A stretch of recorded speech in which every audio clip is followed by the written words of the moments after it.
Então, abrindo as nossas Bíblias em Neemias, capítulo 9, versículo 16. Vamos continuar a exposição do livro de Neemias.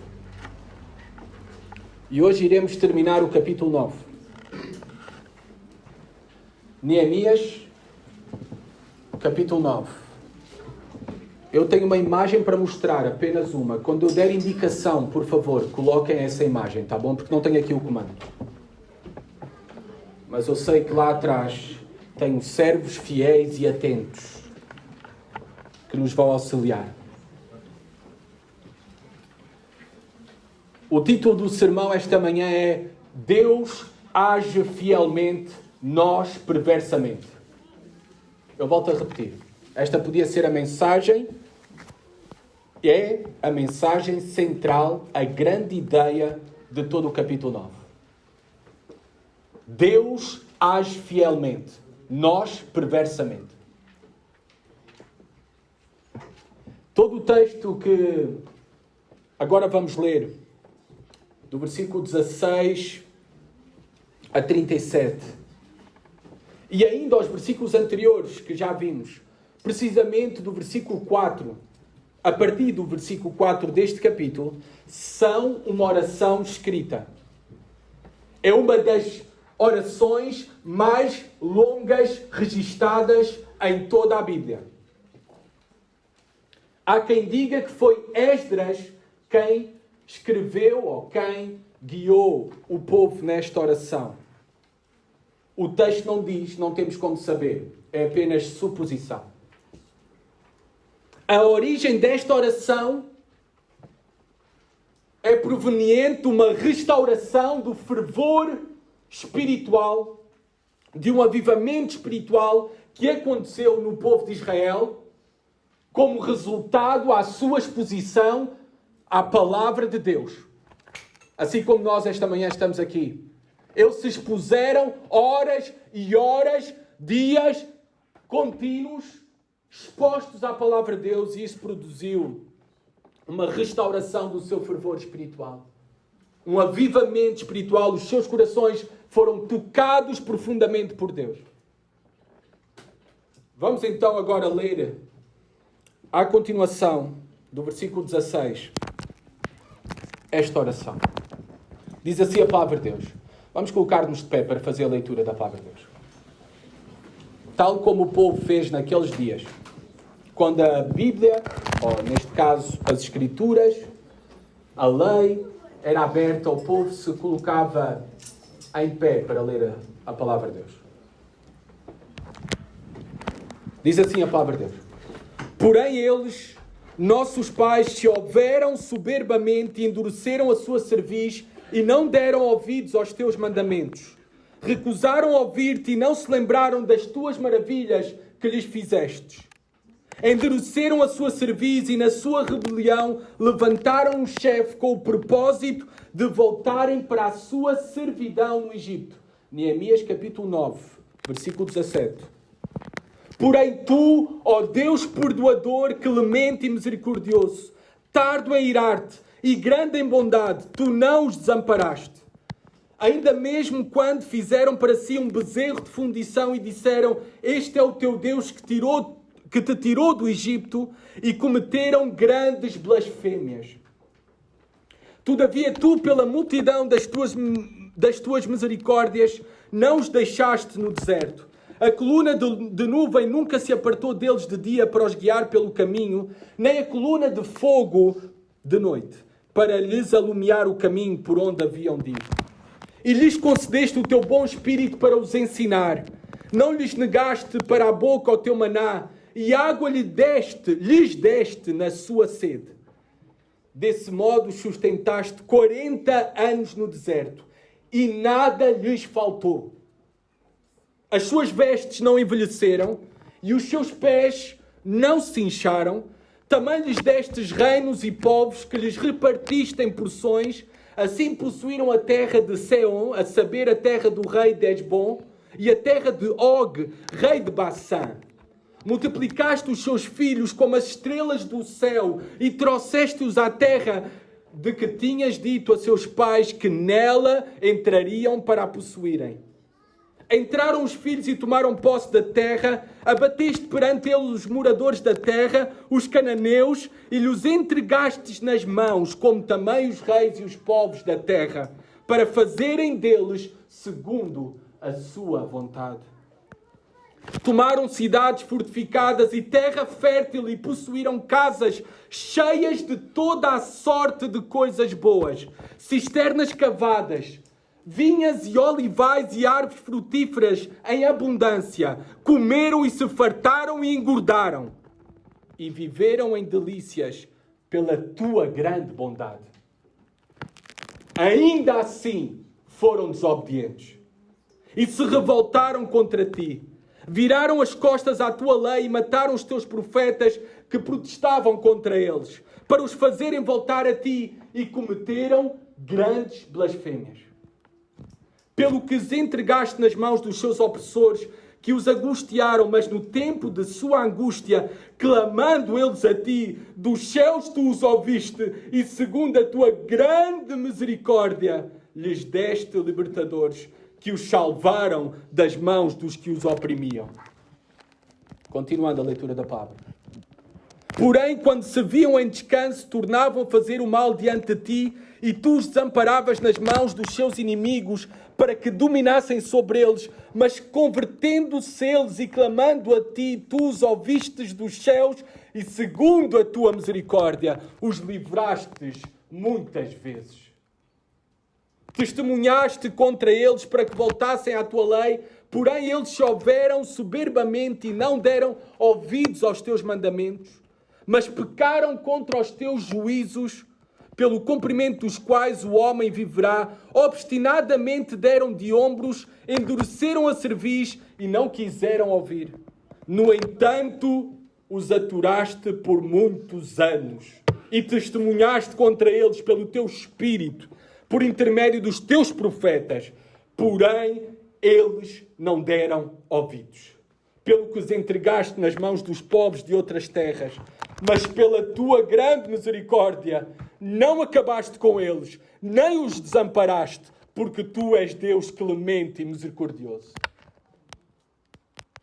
Agora, pois, ó Deus nosso, ó Deus grande, poderoso e temível, que guardas a aliança e a misericórdia, não menosprezes toda a aflição que nos sobreveio a nós, aos nossos reis, aos nossos príncipes, aos nossos sacerdotes, aos nossos profetas, aos nossos pais e a todo o teu povo, desde os dias do rei da Assíria até ao dia de hoje, porque tu és justo em tudo o quanto tem vindo sobre nós, pois tu fielmente procedeste e nós perversamente.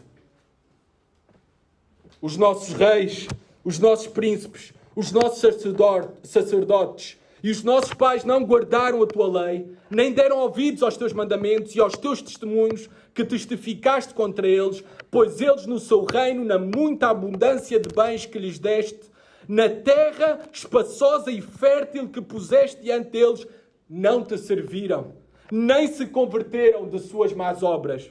Eis que hoje somos servos, e até na terra que deste a nossos pais, para comerem o seu fruto e o seu bem, eis que somos escravos nela. Seus abundantes produtos são para os reis que puseste sobre nós por causa dos nossos pecados. E segundo a sua vontade, dominam sobre o nosso corpo e sobre o nosso gado. Estamos em grande angústia. Podem sentar-se, amados irmãos. Vocês repararam que esta oração é cheia de contrastes entre quem é Deus e quem é Israel. Entre a fidelidade de Deus e a infidelidade do povo de Deus. Entre a bondade de Deus e a perversidade dos homens. Esta oração é cheia de contrastes facilmente detectáveis. Entre quem é Deus, Ele age fielmente, e nós agimos continuamente, perversamente. Factos são relembrados nesta oração. Na verdade, o que temos aqui é toda uma história resumida da história da redenção de Israel. Da história também da nossa redenção, porque esta história continuou além de Neemias, além de Esdras. É a chamada e a preservação de um povo que Deus tinha jurado que através desse povo nasceria um descendente que nós sabemos quem é, Jesus Cristo, que seria o Salvador de todas as nações. De toda a raça humana, de todas as etnias. Reparem que eu disse toda a raça humana, porque só há uma raça. A raça humana. Há diferentes etnias, há diferentes línguas, mas só há uma raça. Todos nós somos da raça de Adão. E Deus deseja salvar toda a raça humana. Aqui é relembrado que Israel foi escolhido soberanamente e graciosamente por Deus de entre as demais nações, e Deus decidiu, porque quis, estabelecer com Israel uma aliança. De entre todas as nações, Deus escolheu a Israel. Soberanamente, graciosamente.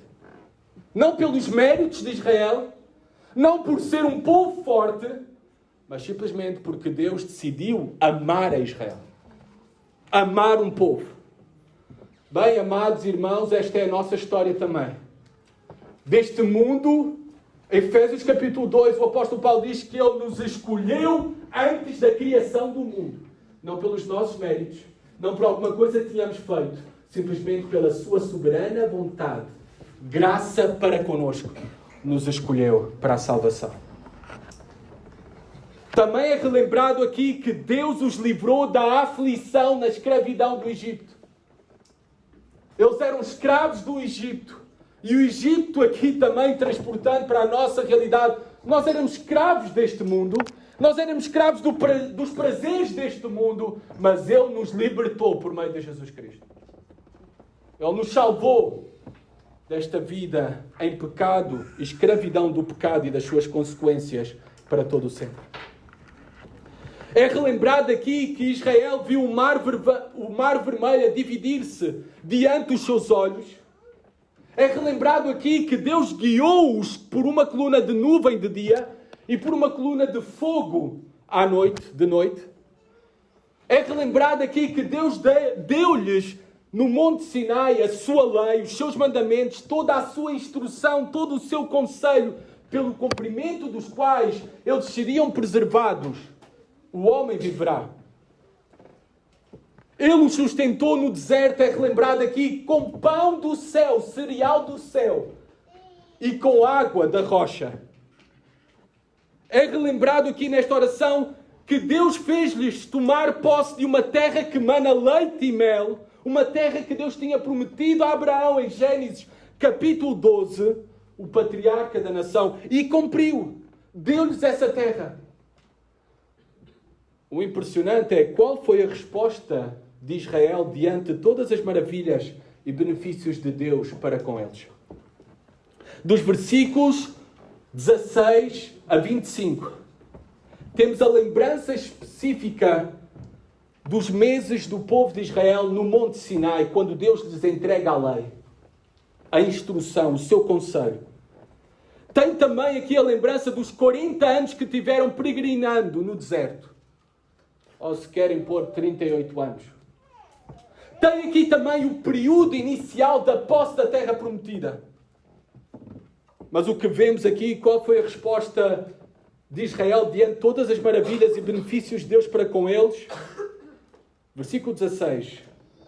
Mas, porém, tornaram-se soberbos, arrogantes. Deixaram Deus de considerar a Deus aquele que lhes tinha dado tudo, aquilo que eles possuíam. Este é o primeiro pecado, é a soberba, o orgulho. É o primeiro pecado que nós temos registado na Bíblia. É o primeiro pecado de Satanás, o diabo, que queria exaltar-se à posição de Deus e rebelou-se contra Deus por orgulho, por arrogância, por soberba. É também o primeiro pecado de Eva, de Adão. Queriam ser como Deus, ter o conhecimento do bem e do mal, por isso desobedeceram à palavra de Deus e foram no canto de sereia da serpente. Serpente ali, que não é apenas um animal físico, mas é a antiga serpente, Satanás. que está ali no jardim do Éden, tentando a Eva e também Adão. O orgulho, a arrogância, amados irmãos, devemos ter cuidado com este pecado, que é uma grande maldição. O orgulho te deixará sozinho e te afastará de Deus, porque Deus aborrece os orgulhosos. Deus resiste aos soberbos, diz na sua palavra. Eles também se tornaram obstinados, endurecidos de coração. É esta palavra. Endureceram a sua cerviz. Ficou insensível, calejados, com calos. Insensível, cauterizados. Obstinados de coração, na sua rebeldia. Desobedientes, diz o texto. Não deram ouvidos aos teus mandamentos. Recusaram ouvir-te. Foi isso. Foi essa a história de Israel. Recusaram ouvir a voz de Deus. Como é que tem sido a tua atitude para com a palavra de Deus? Tens buscado obedecer à palavra de Deus? Ouvir a voz de Deus? Em todas as áreas da tua vida? Ou tens sido como o povo de Israel que não dá ouvidos aos mandamentos de Deus e recusam ouvir a Deus? Eles também, diz aqui, que foram ingratos. Não se lembraram, diz o texto, das tuas maravilhas que lhes fizeste. Não se lembraram. Infelizmente, amados irmãos, a ingratidão é uma característica muito comum do coração humano. Deus perdoou, que Deus nos perdoe, porque o nosso coração, o vosso e o meu, tem a tendência a ser ingrato. Precisamos disciplinar, treinar o nosso coração à gratidão. À gratidão. A sermos agradecidos, porque o nosso coração muitas vezes se entrega à queixa, à exigência, à reclamação. E isso tudo é fruto de um coração ingrato, que se esquece das maravilhas que Deus tem feito por ele e que tudo vem dele. A ingratidão brota de um coração que não entende a graça de Deus, que não entende o Evangelho e que tem uma consideração exagerada, exacerbada sobre si mesmo. Um alto pensar sobre si mesmo, como que se acha que é digno ou merecedor de alguma coisa, quando não somos dignos e merecedores de nada. A única coisa que merecemos é a morte. Tudo o resto é graça nas nossas vidas. Se esqueceram das maravilhas que Deus fez no Egito. As famosas 10 pragas no Egito para os livrar do Egito, da escravidão. Se esqueceram das maravilhas que Deus fez no deserto. Pão do céu, cereal do céu todos os dias. Água da rocha, de uma rocha. Brotava água no deserto, onde não há nada. Para alimentar e sustentar um povo de cerca de 2 milhões de pessoas. 2 milhões no deserto. Se esqueceram. Ingratos. Ingratidão. É a pior coisa que brota de um coração humano. É a ingratidão. Como não estarmos agradecidos todos os dias da nossa vida? Amados, até Deus pode deixar-nos a viver na rua. Nós em Cristo sabemos que nos espera uma morada celestial. Amados, até Deus pode nos fazer perder todos os nossos recursos, bens nesta terra. Nós sabemos que nos espera uma herança incorruptível para todo o sempre. Amados, Deus até pode nos tirar a nossa saúde. Nós sabemos que nos espera um novo corpo.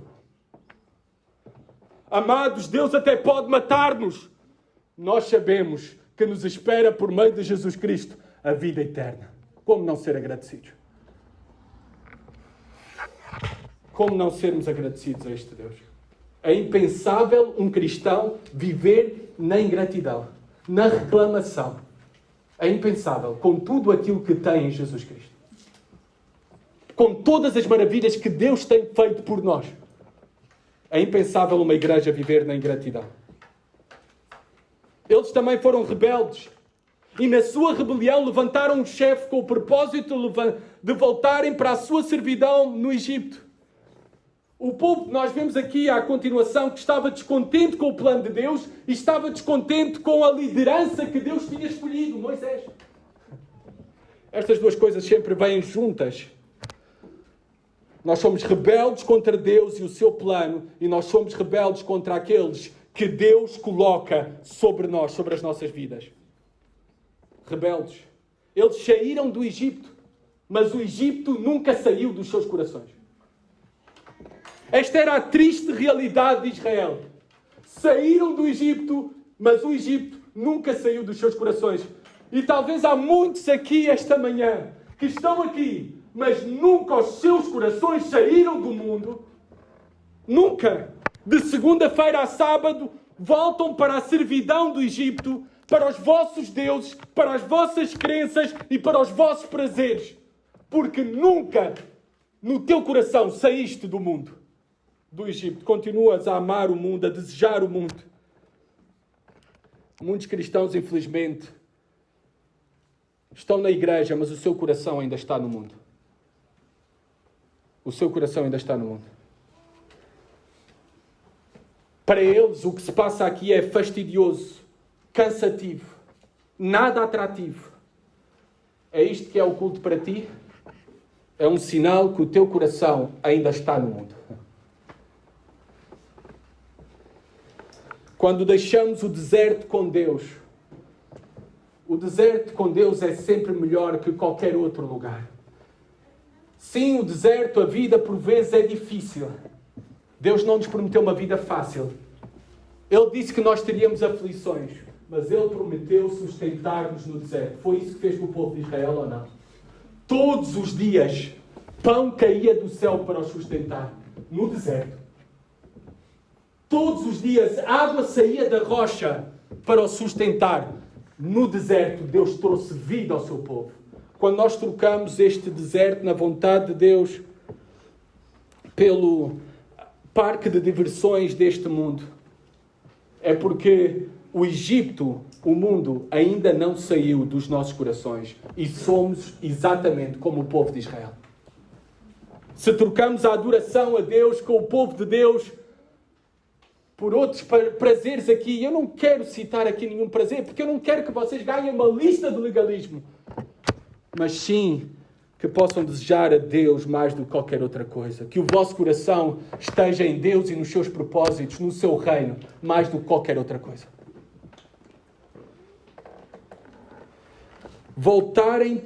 Eles voltaram para... O texto diz-nos que eles voltaram para a sua servidão no Egito.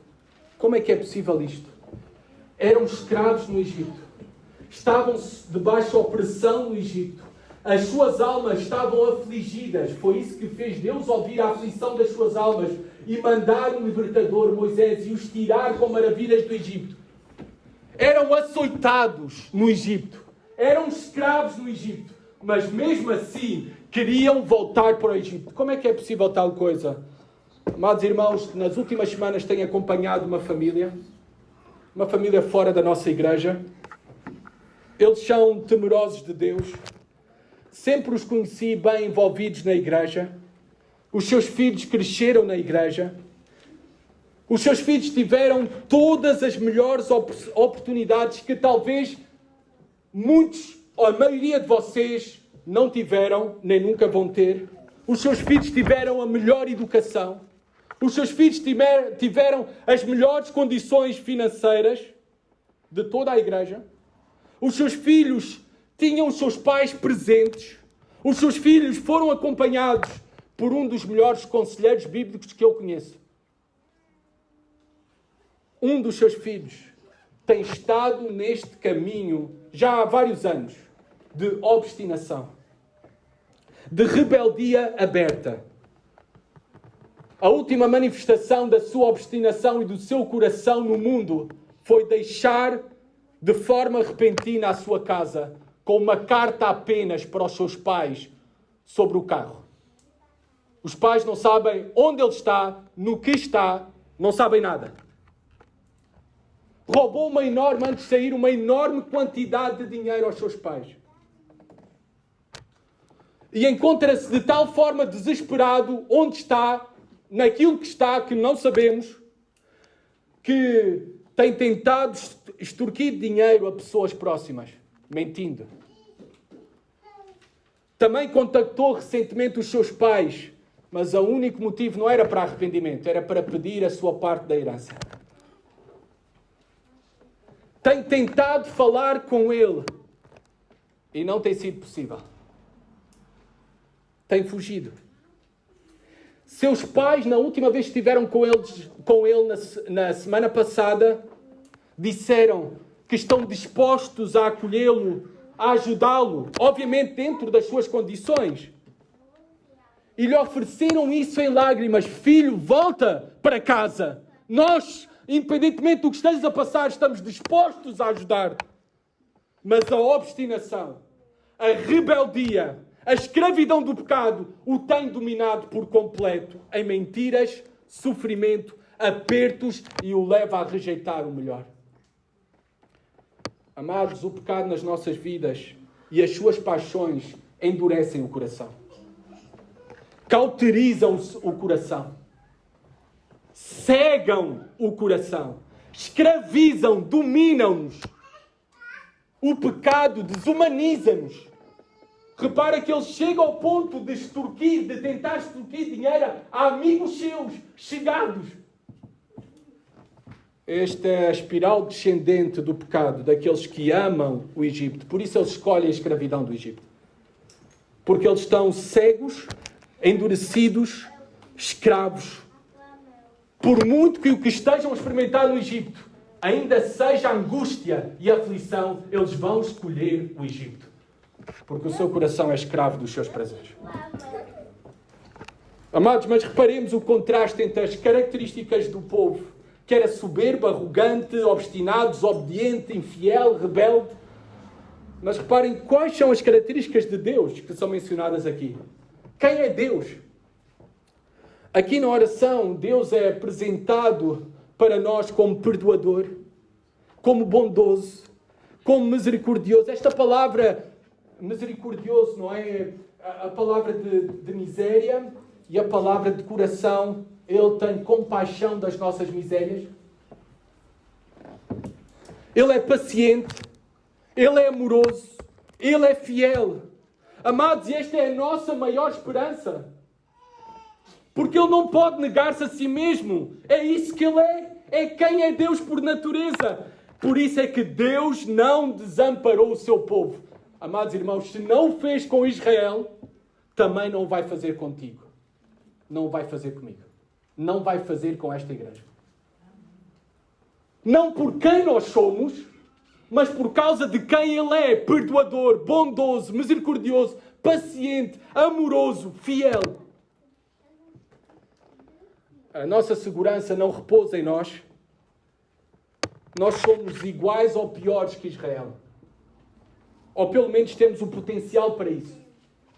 A nossa segurança que não seremos rejeitados, que não seremos abandonados, que não seremos desamparados por Deus, está em quem é Deus.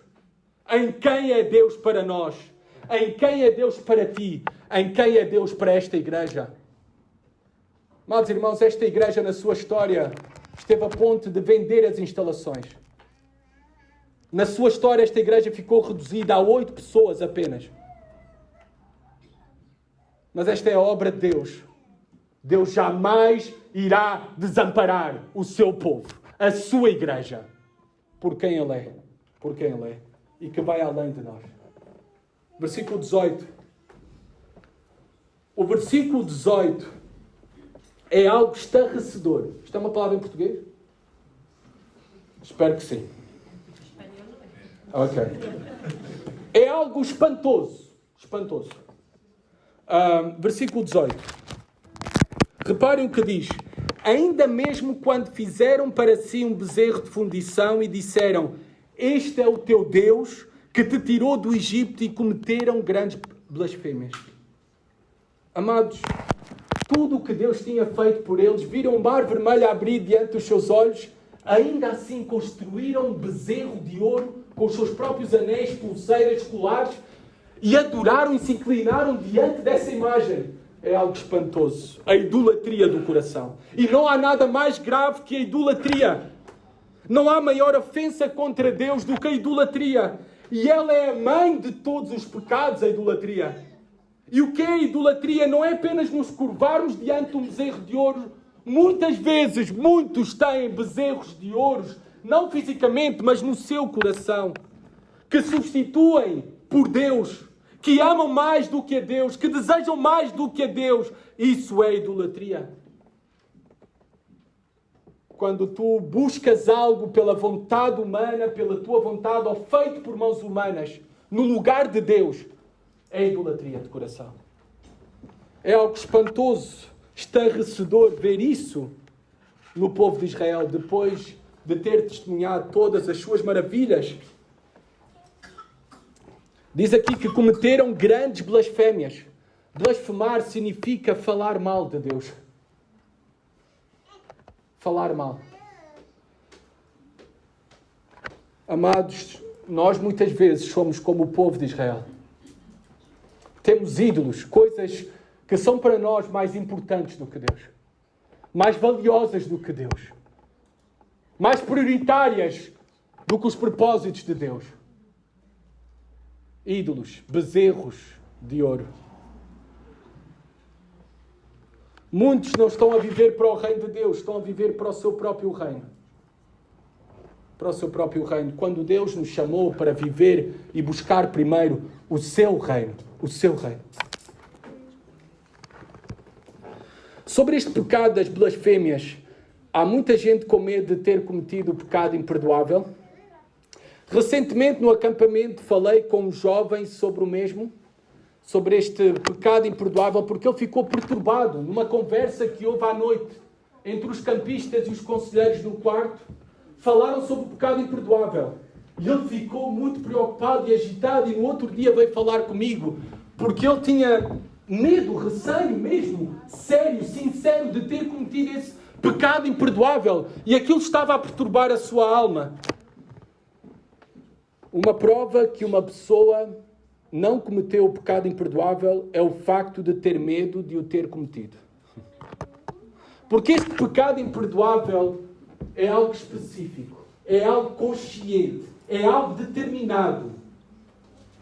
É o pecado imperdoável de ver a obra de Deus, que é Deus mesmo, como aconteceu com Jesus Cristo. Os fariseus cometeram este pecado imperdoável porque viram Cristo, a obra de Deus, a dar vista aos cegos, a ressuscitar mortos, a alimentar multidões, milhares. E mesmo assim eles disseram, isto não é obra de Deus, é obra de Satanás, obra do diabo. Isto é que é o pecado imperdoável. De atribuir a obra de Deus de uma maneira consciente, deliberada, à obra de Satanás. É isto que é blasfémia contra o Espírito Santo. É isto que é o pecado imperdoável, em que não há retorno para atrás.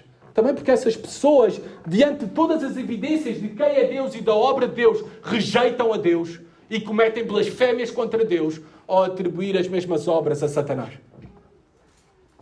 Versículo 19. Mesmo diante de tudo isto, é impressionante ver que Deus não deixou o seu povo no deserto. Reparem o versículo 19. Todavia tu, pela multidão das tuas misericórdias, não os deixaste no deserto. A coluna de nuvem nunca se apartou deles de dia para os guiar pelo caminho, nem a coluna de fogo de noite para lhes alumiar o caminho por onde haviam de ir. Multidão de misericórdias Deus tem para nós e elas se renovam a cada dia. A cada dia. Mesmo diante de tudo isto, Deus não abandonou o seu povo. Amados irmãos, Deus nunca te abandonará. Deus nunca nos abandonará. E muitas vezes atuamos perversamente, mas podemos ter confiança que iremos receber misericórdia se nos voltarmos para Deus. Ele não nos abandonará. Reparem que Deus é com o seu povo em todo o momento, de dia e de noite. Foi com eles de dia e de noite. Deu-lhes uma nuvem no calor abrasador. Vocês sabem que no deserto de dia é um calor insuportável.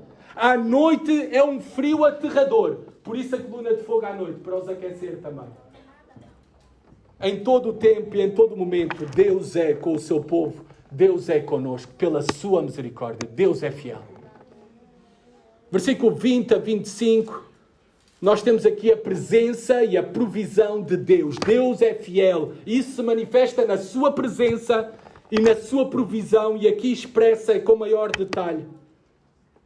Reparem que no versículo 20 diz que Deus deu o seu bom espírito para os ensinar. Deus está presente no seu povo por meio do seu espírito. Naquele tempo, de maneira temporária, agora nós sabemos que de maneira permanente o Espírito de Cristo habita em nós, porque Ele prometeu que iria, mas deixaria um Consolador, o Espírito Santo. E o Espírito que atua em nós para nos ensinar, para frutificar, para dar testemunho que somos seus filhos, para incomodar-nos e entristecer-nos quando nós pecamos e para capacitar-nos com dores para o seu serviço. O Espírito de Deus é connosco. Nós dependemos do seu Espírito. Ele está presente connosco todo o tempo. Ele habita em nós, amados irmãos. Era assim com o povo de Israel. Muito mais é assim connosco. Naquele tempo, de uma maneira temporária, o seu Espírito habitava. Agora, o seu Espírito habita em nós permanentemente, o Espírito Santo. O texto diz que Ele os alimentou e saciou a sua sede em toda a sua peregrinação. 40 anos, não lhes faltou nada, diz o versículo 21. E este texto nos faz lembrar, reparem, não lhes faltou. Não nos faz lembrar do Salmo 23, o Senhor é o bom pastor e nada me faltará. Não lhes faltou nada. O bom pastor foi com eles. Amados irmãos, o bom pastor será connosco também. Diz o versículo 21 que as suas roupas não se gastaram. Era melhor que Louis Vuitton. Era melhor do que Sakur. Era melhor do que Lacoste. As suas roupas não se gastaram. A provisão de Deus. 40 anos no deserto. Nem os seus pés ficaram inchados. Eles não precisaram de centro de saúde. Não precisaram de fisioterapia. Não precisaram de ténis Nike. Os seus pés não se incharam. A provisão de Deus. Amados, se Deus não quer que te falte nada, nada te faltará. Eu volto a repetir. Se Deus não quer, por alguma razão, que te falte nada, nada te faltará. E se te falta alguma coisa é porque Deus quer mesmo que te falte. Versículo 22 e 24. Deu-lhes posse da terra prometida e vitória sobre os seus inimigos. Eles conquistaram, entraram na terra. Quando Deus quer, quem é que pode impedir? Eram nações mais numerosas e poderosas do que eles, do que Israel. Mas quando Deus quer, quem é que pode impedir o avanço do povo de Deus? O triunfo, a vitória do povo de Deus. A preservação do povo de Deus. Por isso, amados, nós dizemos que vivemos tempos perigosos. E eu creio que vivemos tempos perigosos para a fé ocidental, para os cristãos no Ocidente. Mas, amados, descansemos. Quando Deus quer, ninguém pode impedir. Se Deus é por nós, quem será contra nós? Versículo 23. Deus lhes deu filhos. Multiplicaram-se. Os filhos são uma bênção. Os filhos são uma provisão maravilhosa de Deus. Os filhos também são o meio pelo qual o Senhor irá multiplicar os seus representantes aqui na terra. Por isso tenham filhos. Para multiplicar-nos os seus representantes aqui na terra para a sua glória. Foi isso que Deus fez com o povo de Israel. Filhos são bênção de Deus. Filhos são a força de um povo. Estamos a viver crise económica no mundo ocidental, um desastre, população envelhecida.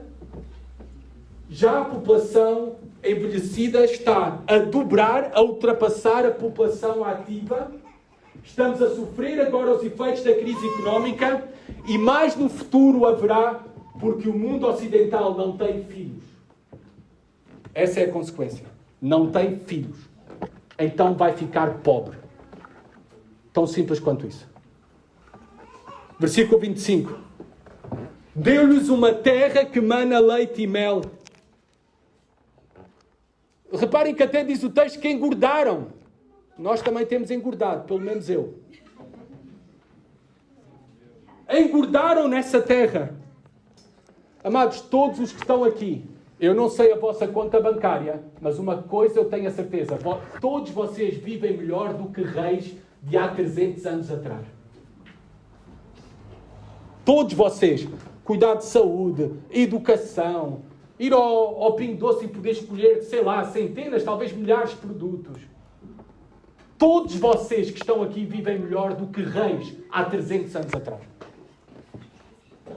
Deus é o Deus da provisão. Deus tem sido bom para connosco. Quero uma palavra especial para os irmãos que deixaram os seus países e estão aqui. Quero uma palavra de ânimo, de encorajamento para olharem para este Deus que é o Deus da provisão. Amados, Deus não ficou no Chile. Deus não ficou nos Estados Unidos. Deus não ficou na Argentina. Deus não ficou no Brasil. Ele está aqui contigo. Ele é o Deus da provisão e Ele é contigo. Vocês vieram para outra terra. Terra desconhecida para vocês. Mas vocês são conhecidos por Deus. E Deus te abençoará. E Deus será contigo. E Deus te prosperará nesta terra. Assim o fez com Israel. Assim fará também contigo, se viveres dentro da sua vontade. Nós podemos pensar que tudo isto seria mais do que suficiente para Israel voltar-se de todo o seu coração, entendimento e forças para o Senhor na terra prometida. Mas o texto diz-nos e relembra-nos que não foi assim. Dos versículos 26 a 31, nós vemos resumido o período da história dos juízes até a deportação para a Síria das 10 tribos do norte de Israel no ano 722 a.C. e depois para o exílio na Babilónia, os judeus no ano 586 a.C., as 2 tribos do sul. Nós vemos aqui à continuação que Deus sempre agiu fielmente e o povo sempre agiu infielmente, perversamente. Reparem o versículo 26, relembra que o povo foi desobediente na terra prometida. Foi rebelde contra Deus. E como é que isso se tornou visível? No versículo 26 diz, primeiramente deram as costas para a tua lei. Deram as costas à palavra de Deus. Esta é a maior desgraça de uma alma. Esta é a maior desgraça de uma família. A maior desgraça de uma igreja, de uma nação, é dar as costas à palavra de Deus. Amados, esta nação, Portugal, precisa de arrependimento e voltar-se para Deus. Senão o que enfrentará é desgraça. Desgraça. E essa é a maior desgraça. Dar as costas a Deus e ao Deus da palavra. Dar as costas ao Deus da palavra e à palavra de Deus. Reparem que a rejeição a Deus veio acompanhada pela rejeição aos mensageiros da palavra de Deus. Versículo 26 diz, mataram os teus profetas. Este ministério de profecia é o ministério de pregação da palavra, de transmissão da palavra. Mataram os teus profetas. Amados, os verdadeiros profetas, com raras exceções, não enchem auditórios. Os verdadeiros profetas não recebem aplausos. A palavra de Deus nos adverte que com o aproximar do fim, ainda será mais notória a rejeição à palavra de Deus e aos profetas da palavra de Deus. Irão desejar homens que massajem os seus ouvidos, é a expressão que Paulo usa. Palavras agradáveis, suaves, de acordo ao seu agrado. Irão rejeitar os verdadeiros profetas. E essa será a sua maior desgraça. Dar as costas à palavra de Deus. Ela talvez não apareça agora com matar pregadores, mas ela aparece de uma maneira mais subtil. Nós conhecemos esta maneira subtil, os teólogos chamam o liberalismo, o qual entra numa igreja, por exemplo, afirmando que a Bíblia contém a palavra de Deus, que é muito diferente de afirmar que a Bíblia é a palavra de Deus. O qual entra na igreja quando o pregador, o mestre, não prega toda a Bíblia, não prega todo o conceito de Deus, só algumas partes. O qual entra numa igreja quando a pregação é voltada para os ouvintes. é humanista, centrada no homem. Quando é moralista, quando é motivacional, cheia de dicas de autoajuda. Quando também nós vemos dentro da igreja evangélica protestante a entrega ao misticismo, não é o copo de água na televisão, não é para a bênção de Deus. Símbolos espalhados, não é? Tem que estar a igreja, tem que estar a bandeira de Israel lá. Aqui pá e tudo o resto. Isto é misticismo. Isto é dar as costas à palavra de Deus e substituí-la por outras coisas. Ao pragmatismo também. Tudo serve dentro da igreja. Tudo se pode dentro da igreja. É dar as costas ao Deus da palavra e à palavra de Deus. Versículo 27 e 28. Deus disciplina o seu povo, mas Ele não desampara o seu povo. Deus disciplinou o seu povo, eles foram levados para o cativeiro, mas como lemos em Lamentações, capítulo 3, as suas misericórdias são a causa pelas quais não fomos consumidos. Nós lemos este texto hoje. Achei fascinante que foi escolhida esta passagem. Por isso é que o rei Davi disse que melhor é cair nas mãos de Deus do que nos homens. Nós vemos aqui, eu peço que coloque a imagem. Qual foi a história de Israel neste tempo que está aqui a ser descrito, nestes versículos, no tempo dos juízes? Podem pôr, se conseguirem. Que Deus deu-lhes libertadores, salvadores, para os livrar das mãos dos seus inimigos. E eles viviam num permanente ciclo, aquilo que nós chamamos o ciclo do juízo, o povo de Israel.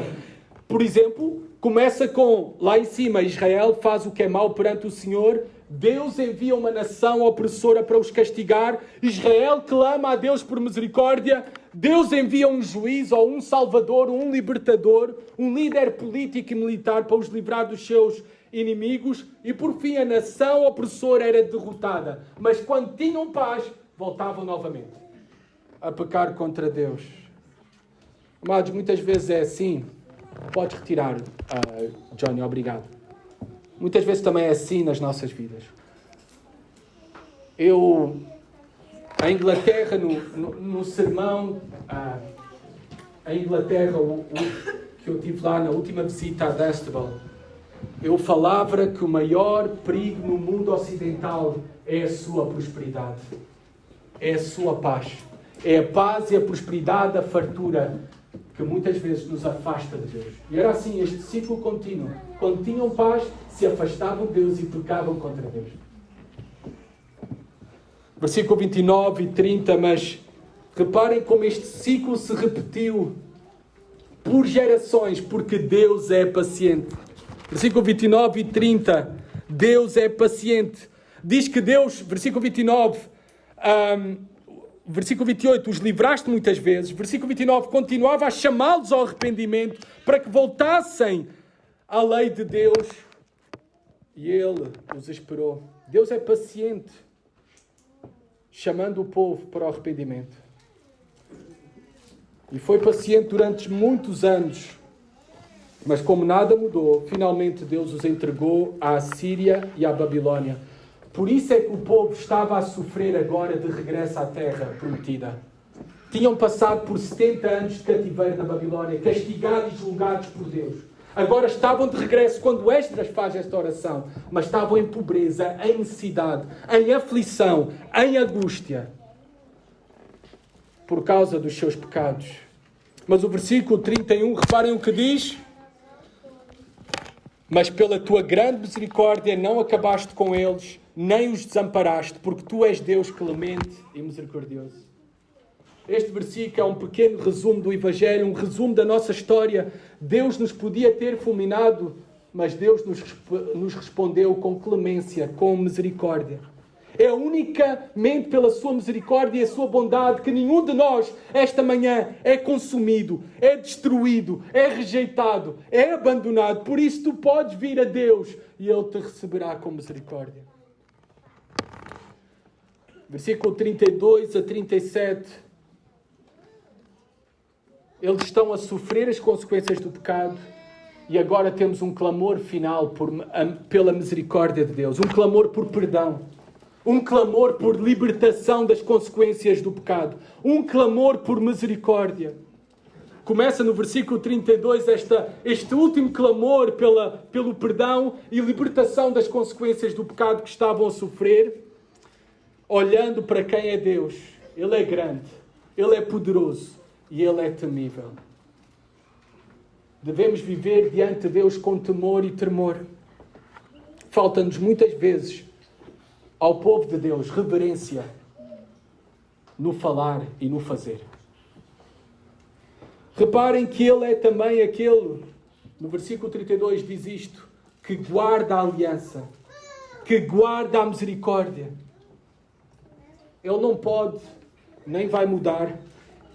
Por isso nós sempre podemos contar com a sua misericórdia, com as suas promessas. Ele guarda a sua aliança. Diante das nossas misérias, Deus nunca ficará indiferente. E Ele guardará as suas promessas e a sua misericórdia para connosco. Sempre irá atuar com compaixão.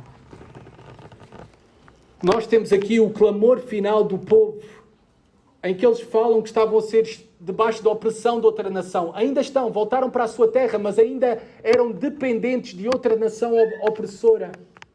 Tinham que pagar altos impostos. Reparem aqui o terrível que é o pecado. O pecado trouxe grande aflição sobre eles e o pecado afetou tudo. O pecado afeta tudo e todo o mundo. Menciona aqui que reis, príncipes, sacerdotes, profetas, pais, todo o povo estavam a sofrer as consequências do pecado durante gerações. Eles terminam com um clamor. Estamos em grande angústia. Uma grande dor emocional pelas circunstâncias. Eram poucos de regresso à terra prometida, eram necessitados e viviam debaixo de grande opressão. Amados, esta história mostra-nos o coração de Israel e mostra-nos também o teu coração e o meu coração, o nosso coração. Esta oração mostra a história de Israel, mas também tem semelhanças com a nossa própria história. Esta oração mostra a peregrinação de Israel, mas também mostra a peregrinação das nossas vidas aqui nesta terra. Esta história mostra quem é o Deus de Israel e também mostra quem é o nosso Deus, clemente e misericordioso. A história de Israel, a nossa história, não terminou aqui no capítulo 9, como termina o capítulo 9 com um clamor da alma de dor. Estamos em grande angústia. Nós sabemos que a história de Israel, a nossa história, a história do povo de Deus, não termina desta forma. Estamos em grande angústia. Há um mês que acompanhou toda esta oração. Mas Deus, porém Deus. E há um mês na história do mundo. Este mês, e graças a Deus por este final e derradeiro mês. Mas Deus deu-nos o derradeiro e perfeito Salvador prometido desde Adão e Eva para salvar-nos dos nossos pecados e destruir todos os nossos inimigos. Jesus Cristo. O nosso final não é grande angústia. O nosso final é abraçar um grande Salvador e receber uma grande salvação. Nós sabemos, mas por meio de Jesus Cristo, Ele deu-nos o seu Espírito, um novo coração para que guardemos esta nova aliança com Deus e para que o possamos obedecer fielmente e desfrutar da sua boa, agradável e perfeita vontade para todo o sempre. Ele deu-nos o seu Espírito. O seu Espírito habita em nós e nos consola e nos enche de esperança. Não termina a nossa história com estamos em grande angústia. Por último, pela sua obra, nós também temos confiança em todo o tempo, pela obra de Jesus Cristo, por aquilo que Jesus Cristo conquistou por nós. nós temos e devemos ter a mesma confiança que temos acesso a Deus, acesso ao trono da graça de Deus. E para nós já não é mais um trono da ira, é um trono da graça. E podemos clamar por perdão, misericórdia, e Deus nos ouvirá, e Deus nos irá estender a sua graça, a sua misericórdia, e nos irá restaurar. Por isso eu peço, e não podia terminar de outra maneira, que nós também terminemos em oração, tal como o povo de Israel terminou, clamando por misericórdia. Então vamos agora orar e clamar a Deus por misericórdia. Vamos colocar-nos de joelhos, aqueles que podem. Não são obrigados, nem ninguém se sinta obrigado a fazê-lo. Mas aquele que deseja fazer, clamar pelo perdão de pecados. Arrepender-se dos seus pecados. Clamar por misericórdia. E para que Deus também te possa tocar a ti e a mim, a nós, verdadeiramente e profundamente, e restaurar-nos um grande fervor espiritual, uma grande devoção espiritual, e produz em nós um avivamento espiritual. Vamos orar.